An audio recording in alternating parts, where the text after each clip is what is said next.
Well, this is how far I've come with my homemade dump and loader bucket.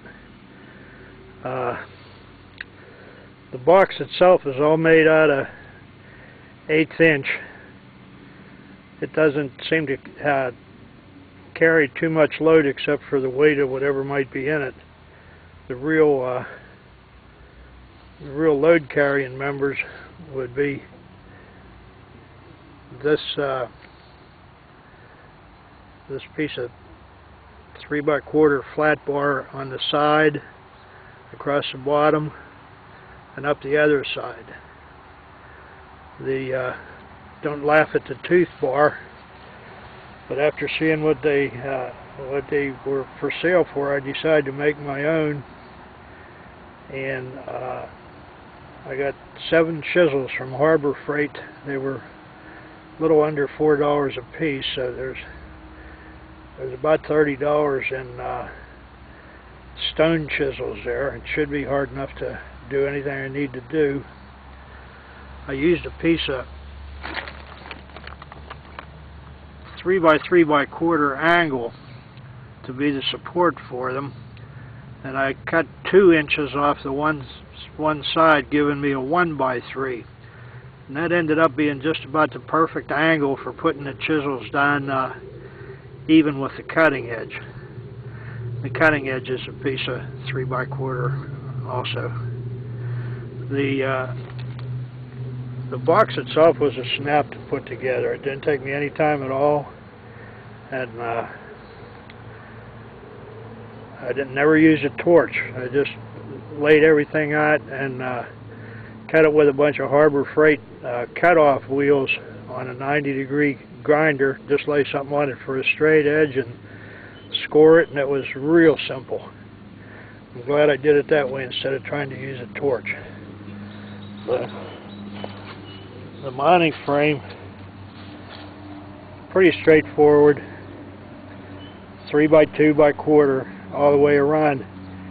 I was trying to keep the weight down and still have it strong enough to hold, so I hope that does it.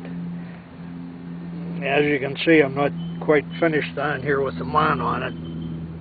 I'm not completely satisfied with the strength of the current lifting frame there, and as you can see, there's some holes in it. I don't like to tear up the lifting frame, so I'll use those existing holes to bolt some cross members in it and maybe get a little more bearing out there on that piece of angle. My real mistake, if you want to call it that, was I overdid it on the hydraulic cylinders, I think. They're good cylinders, they're relatively cheap, at least compared to anything else, but they're a little bit long. And when I bought them, I figured more is better than less, and I might have been wrong about that. Those support brackets for it, I should have made them a little bit higher because I'm having trouble with the geometry out here on the bucket itself.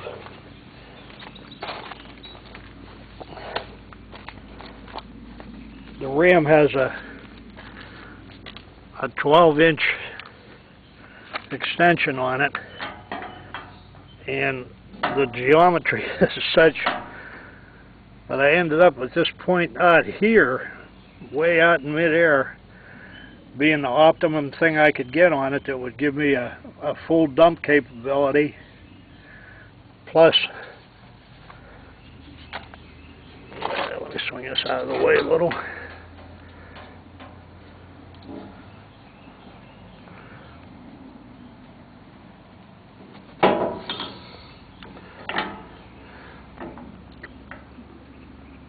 Plus it'll come pretty close to being right as far as where it needs to be to carry it with the bucket full.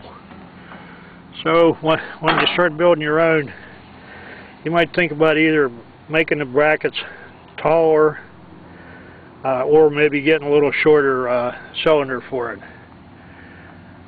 I'll try to finish this thing and get some more pictures of it. I got a big digging chore ahead of me, and we're going to try to see how it works. Okay.